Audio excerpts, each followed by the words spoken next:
Hola Bandidos, welcome to Mel's Magic. I'm Magic Mel and this is Owl, my spirit guide. Welcome back. I've had a bit of a hiatus. This marks episode 6 of season 5.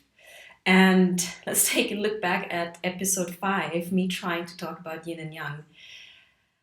And just being so much in the mind. If you really take a look at that last episodes, you can tell that I was trying too hard. I was trying too hard. I was trying to talk about terms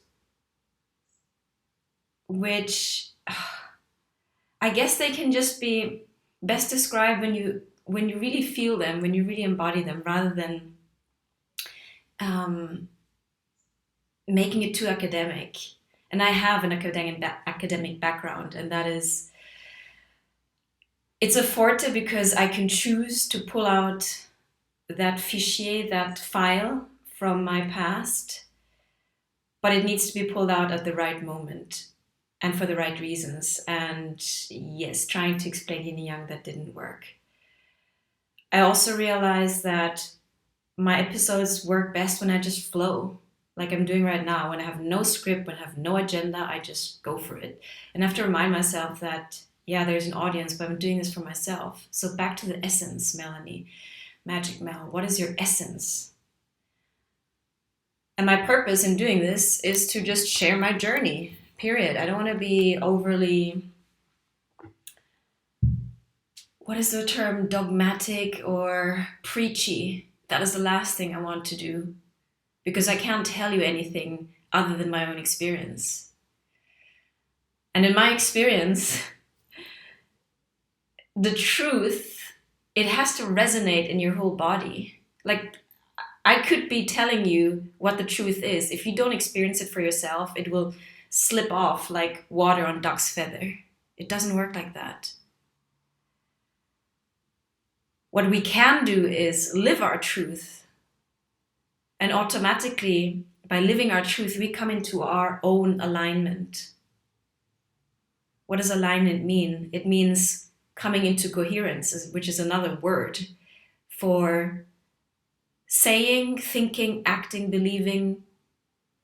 It's all in one line. You don't say one thing and then act the opposite way. Or you don't say, I believe this, but internally you feel differently. That's dissonance. Imagine like when you're trying to tune into a station and you have this static energy, like, zzz, you know? And then finally the picture comes clear. They're like old school radio dials.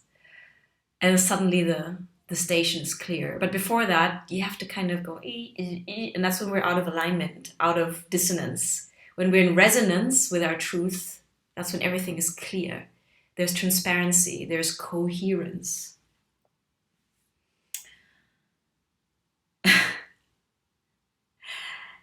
And for example, I can speak from my coherence. And something might, maybe the vibration in my voice will activate something in you. But the key point is it needs to be activated in you.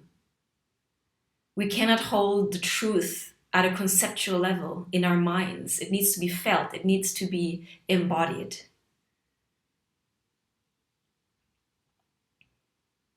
And I guess the last 3 weeks I've gone through this crazy process. I'm part of a beautiful movement, and it's really pushing me to confront all of my reflections, because everything we create our reality. Let's take that as a given.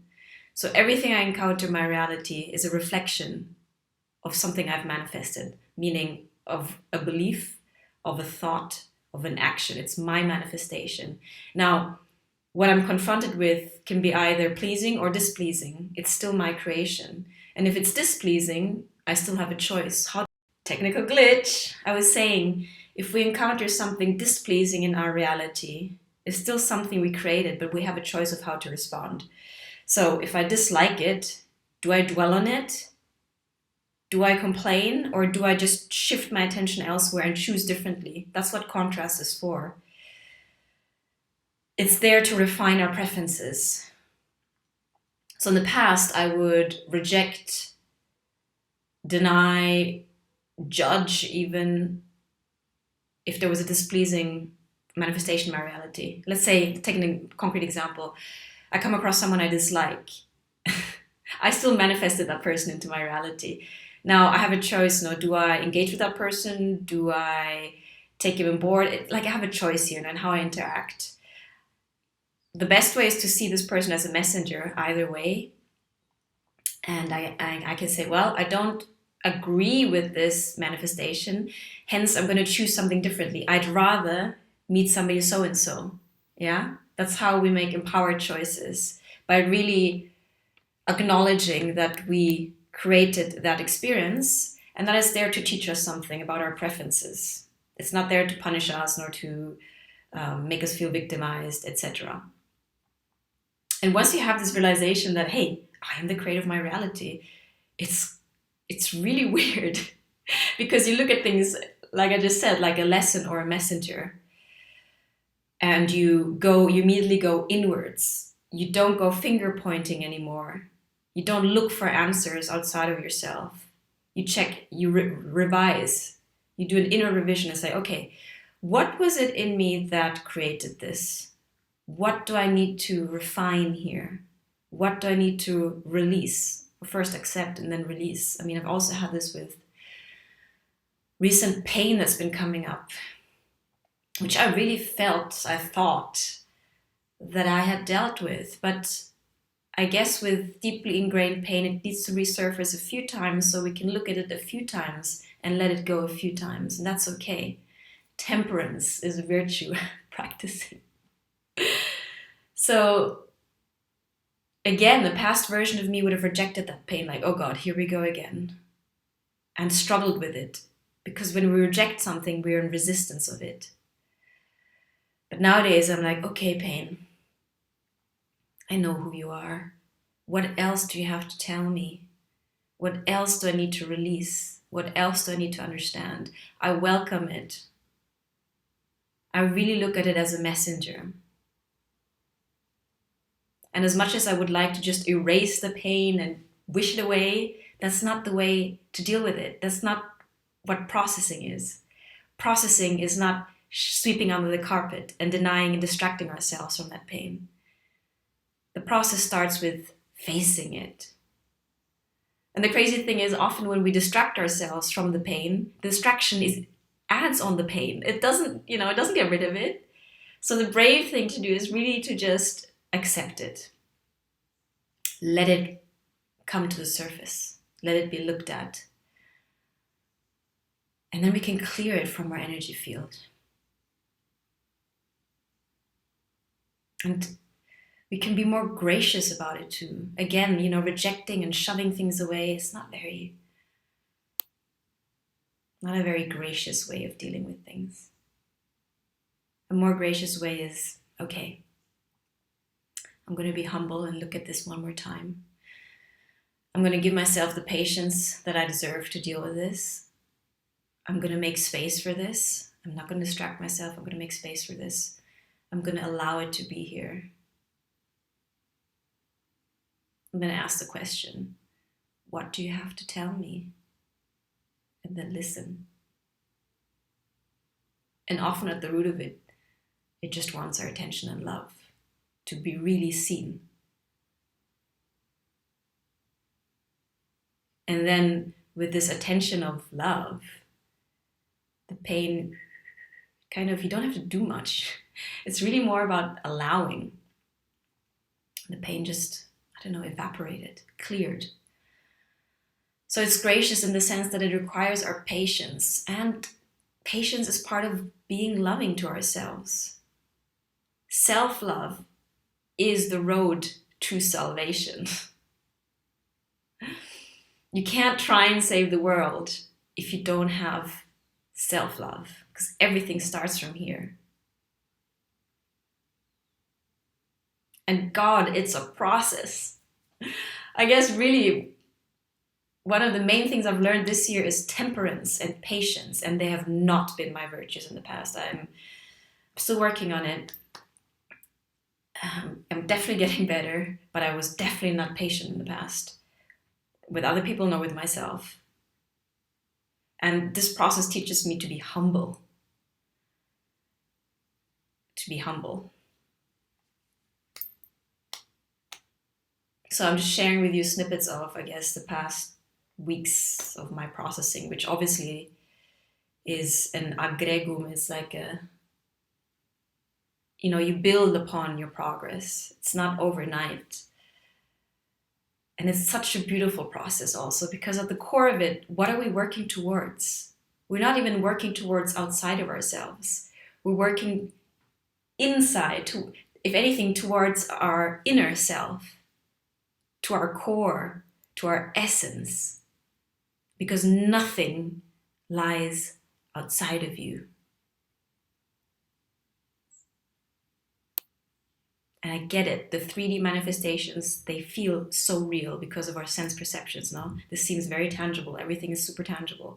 But everything starts in the inside, it's a creation of our imagination, the thought, and then the belief, and then the words, so powerful. And then your actions, you add it all up, creates a habit. It creates a whole set of behaviors. And that's how we create what we experience, Just think about it. Trace back something simple that happened to you today and try and trace it to the initial thought. Something as simple as, I think I'm hungry. I get it. I think I'm hungry. I'm going to get up from this chair and go to the fridge and open the fridge and take something out and put it in my mouth. That's a whole sequence of manifestations. And it started with my thought, I think I'm hungry. Yeah? If you really get to the core of this process, it's like, wow, I better watch my thoughts. Because one thought alone can create a whole chain reaction, a domino effect of events, which they do. And it's pretty scary to realize, because I'm like, oh my God, what am I creating? And see, it could be, we could frame this question from the, oh my God, what am I creating? Or the, oh my God, what am I creating? The empowered way, i.e., I have the power to create things. I am a creator. I'm not saying I'm the only one. All of us here, we're creating. We're like a universe in itself. So what am I creating? Am I satisfied with what I'm creating, with the reality around me, with what I'm experiencing? Yes or no? Then create a whole diagram. I wish I had a whiteboard sometimes. If no, okay, what are we going to do about it? Because you can do something about it, even if it's changing your perspective on what you're experiencing. And I've learned this the hard way. I've really gone down the deep end to pick up these pearls of wisdom. And if you don't like what you're creating, then what do you want? Because the contrast, as I said earlier, is there to help you define your preference. If you don't enjoy this, then what is it you do enjoy? And then go towards that. And don't block yourself by thinking that you cannot have the desired thing, because you can. So there's all these processes, of realizing what you want, what you don't want, focusing on what you want, and then going towards that. And in that process, there's all these stumbling blocks of our limiting beliefs, of our unworthiness, of our self-loathing. God, I used to loathe myself in the past.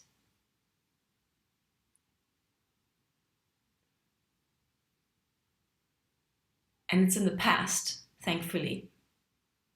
Because nowadays I look myself in the mirror and I say, you are a marvelous creature. I don't even know you. I want to get to know you more. It's like if we wipe that grime off our eyes and really look at ourselves, we don't even know ourselves. And it's such an adventure to get to know yourself, your own strength. To get to know your own heart. Like my mission nowadays is, I want to get to understand and know the depth of my heart, because I feel I have a beautiful heart. And it's gone through the ringer. Through my own doing, I'm not pointing fingers, but it's gone through the ringer. So I'm like, I want to build a relationship with my heart. I ask it, what do you want? What have you got to tell me? And relationship is all about connection. And that's essentially what we're on about these days, no? Connection, because we're so disconnected in this world. And I'm not here to preach about the world. I'm talking about, again, from my own experience. I used to be so disconnected from myself, from my own feelings, my own emotions, my own anger, my own pain. And the solution was not out there. It was going inside, diving in, understanding it in the mud, like try to find my way in through the darkness in this cave internally. And I guess what kept me going is this spark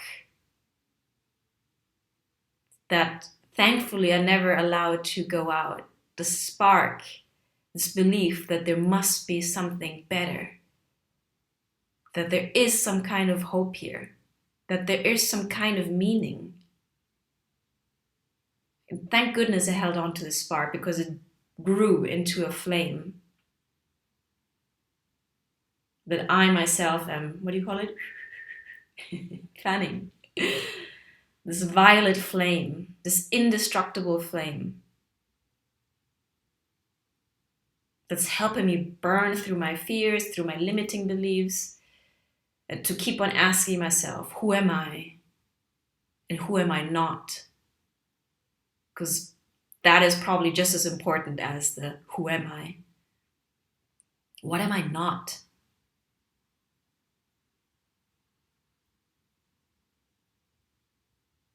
And I wouldn't trade this process for anything out there, because I know nothing out there anymore can satisfy me but this inner connection, which then allows me to create outer connections.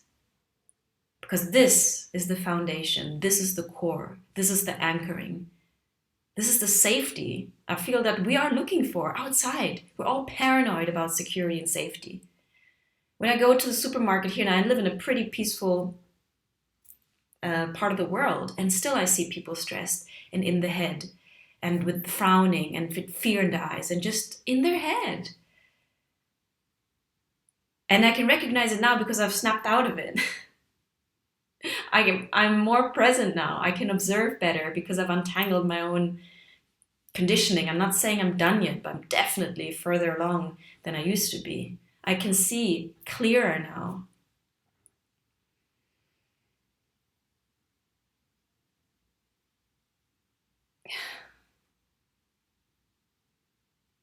Yeah, and then just these simple acts of breathing out, the breath actually, gosh, I've reconnected to my breath, the conductor of abundance. I was so constricted in the past. My breath was very shallow, only up to here. I had to train myself to breathe deeply. And it was a weird, unfamiliar, almost painful process because I was not used to it. My system was familiar only with this constriction.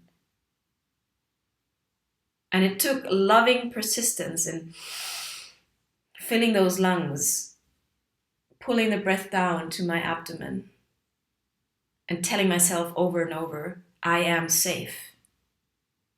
You are safe to breathe deeply.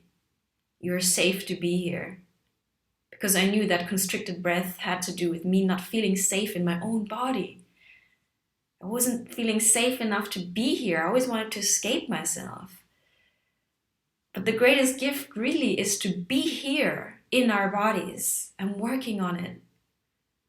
I'm working through the fear of escaping myself, of escaping my pain and my body and all of this denseness. I want to be right here, right now, because this is precious and this is a gift. And God knows how many souls want to be embodied. Our life is a gift. Our embodied life is a gift. It's already sure that we're going to transition, leave this vessel. It's already sure. So why not live fully? I feel that's a challenge, to really, really live, to really be here.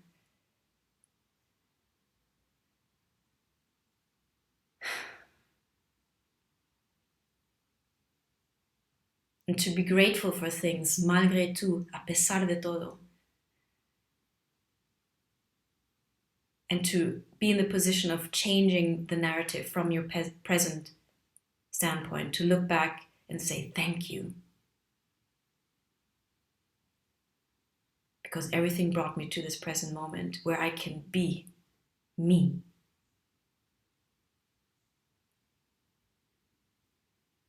Where I can release things that do not serve me anymore, untangle stories and conditioning that don't serve me anymore, traumas from my lineage, my ancestors.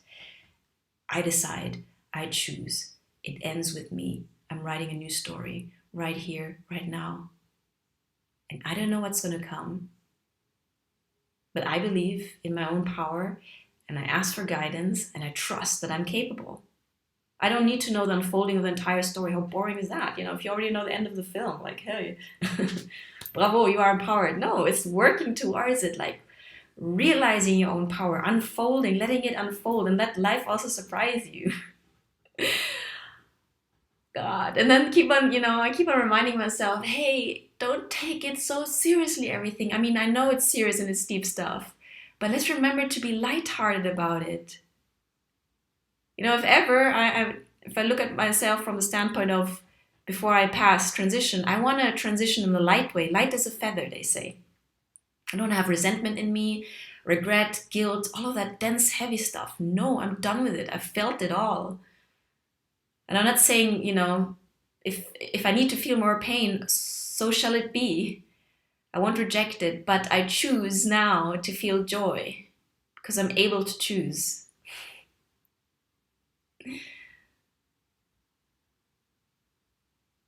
Yeah, I'm done. I'm done with the suffering. Pain, okay, it's gonna come, no? And let's welcome it also, because if it weren't for the pain, then we wouldn't appreciate the light and the joy and the health and the good times. You know, everything comes in tides, in a rhythm. Let's just accept everything. But in these moments of bliss and in these moments of where things are smoother, I'm so grateful. I'm grateful.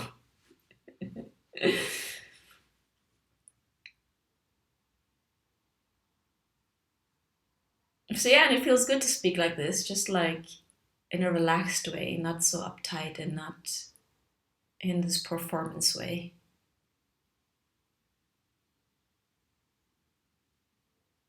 I'm so happy that I didn't find my voice now. It's actually been a year, let's celebrate, since I opened Mel's Magic. But I had to go through this process over the past few weeks where I just didn't, I didn't want to force myself to make these videos, because that's another thing. As soon as something becomes, you must, you have to, I'm like, no. I want to be inspired. Inspired is inhale the spirit, no?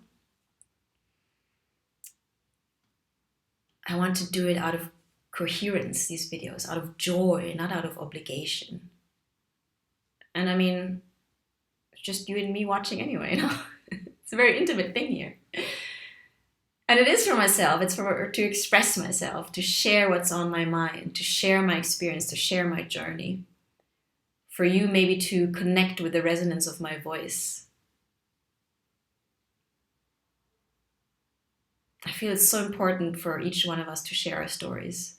They're so immensely powerful. And if there's anything in this world, it's a need for new, empowering stories that come from individuals like you and me. Plurality, diversity.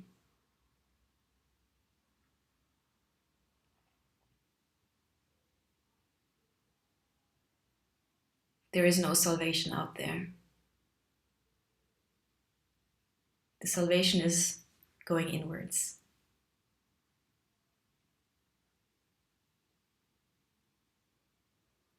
Everything out there will align itself with your own inner alignment.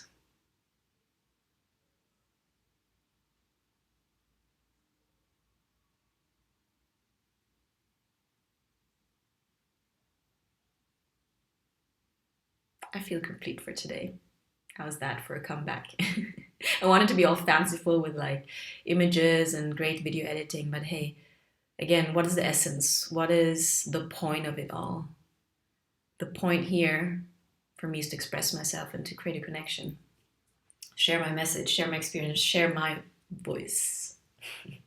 Let's leave it at that, okay? No oracle cards for today. Everything is vibing high. Was the new moon in Sagittarius. which is a gentle new moon that just invites us to slow down and realize what is already in front of you.